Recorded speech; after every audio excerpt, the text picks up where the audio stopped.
What's up, everybody? Hope you guys are having a good Friday.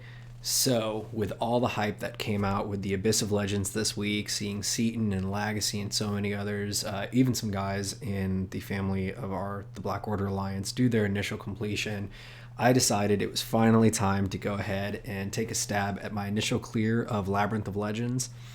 I'm going to be honest, the biggest thing that I was hoping to get out of this wasn't even the Tier 2 Alpha or the 5-star heroes that we get or the Awakening Gem.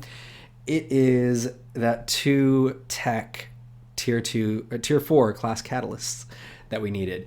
These were the last 2 I needed to be able to take my Warlock to rank 5. And so I went through all the crystals I had, map 5, map 6, fragment crystals, fully formed crystals, everything. And after exhausting all the resources I had, I was still short 2. And I knew exactly where I could get just exactly 2 that I needed to get my Warlock up to rank 5. And I got to go ahead and knock out my initial clear of Labyrinth. So it came with some nice rewards with it. I have the rest of the Tier 4 class catalyst that I think I'm going to need to take up Doom to rank 2 after seeing all the gameplay that came out with Seaton and Legacy and everybody else. He's going to be clutch when I go in and do my Abyss run, probably later this year, thinking maybe while I'm on my paternity leave later. So we'll see. I know I'm going to need some dedicated time and probably a case of energy drinks if I'm going to stare at my screen for 8 hours. It definitely was not as taxing as I thought it would be doing this initial clear. Really, it's just getting through those first few fights, getting used to actually sitting there and getting used to those fights and not playing as aggressively as I normally do. But we finished it, all done. I made sure to save the final fight against the Maestro for when I'd be able to sit down and do a special video with the opening of the rewards. So we're going to go ahead, we're going to open the 5-star Awakening Gem Crystal. We're going to open 2 5-stars, and we will save that Warlock rank up for the next video that we do later this weekend. So let's go over and start opening up those rewards. So I'm going to go ahead, I'm going to kick it off with the 5-star Awakening Gem Crystal. As you can tell with the units in the upper right hand corner, I'd say it probably took me about like 750-ish, maybe got clipped a couple of times going up against that enigmatic Spider-Man. I couldn't see the stats for them to understand what exactly their enigmatic abilities were, so I had to post in Discord and find out what was going on there. And someone told me that I had to parry him in order to get rid of that constant evade that he was doing to me.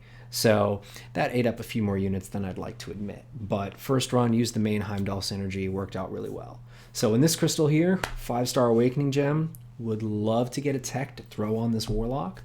Otherwise, honestly, I'm probably just going to use my generic on him. I have basically everything I could possibly want or need, and figures we would get another mutant because I've been holding on to one. My very first 5-star Awakening Gem was a mutant. I've been holding on to that for Namor. I know his rebalancing information came out. I think the biggest thing is his regen is going to go down.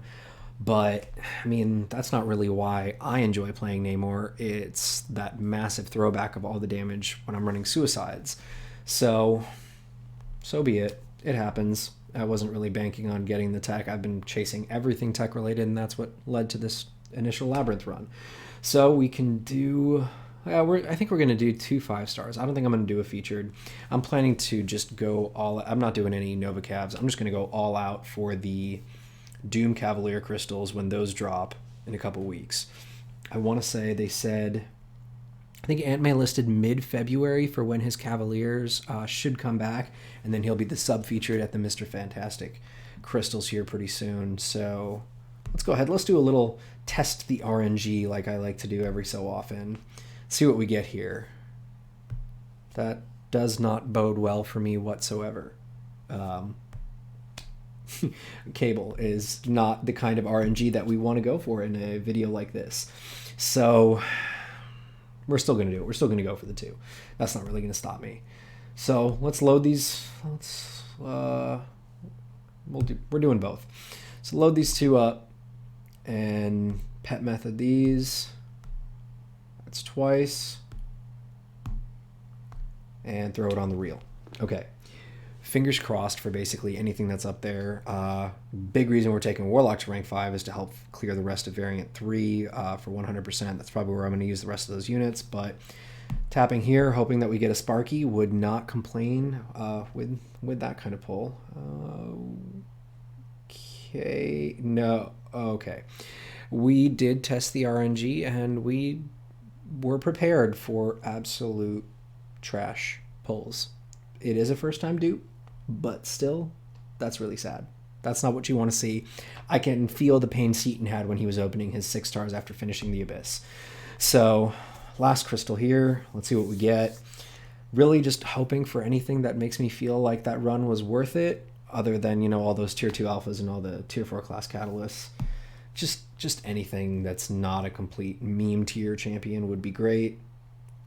I will take it. That's a max sig ability crystal. Since she is at sig 200, I think that's like the 3rd or 4th time I've pulled her in the last month. So you know what? We'll go ahead and we will pop that max sig ability crystal. 5,000 shards away from the next 6-star. That's going to be a while. Okay, so let's go find that max sig ability crystal. I don't know how far down I have to go to find these now. There we go. Maybe we'll get lucky here and we'll get that Attack Awakening gem that we were looking for earlier. But to be honest, I'd much rather just have more 6-star shards. That's really what I'm grinding towards. I need one more new 6-star to be able to round out another team in the arena. So got what we were looking for out of that. So that's a nice little bonus. I ended up getting, what is that? 700 something 6-star shards as well. So I'll take it. Not terrible. But that's probably gonna go ahead and wrap it up for this crystal opening and celebration. Finishing Labyrinth. You know what? I'm seeing those calves right there. I'm seeing my unit stash. I'm gonna go for one. Just one more. You know, that RNG was really good. I'm gonna, you know, try and just we're gonna go for it. We'll do one celebratory crystal. Not the end of the world. I think that's twice. Fingers crossed. Any new 6-star. Namor's sitting there teasing me. Mysterio's sitting there teasing me. Domino's sitting there teasing me. Everything's just trying to pull at my heartstrings right now. It just wants to torment me. I'd honestly just be happy with another 5-star of anything. And of course, because I said that, I just got rig raid beyond belief. So that's great. This is why you don't do celebratory single one-off crystal openings. You do them in big chunks, so you have the hope and prayer that something will turn it around. But you know what? That's to be expected. So thank you guys for tuning in. If you liked the video, hit the like button, hit subscribe, and we'll see you guys next time. Thanks.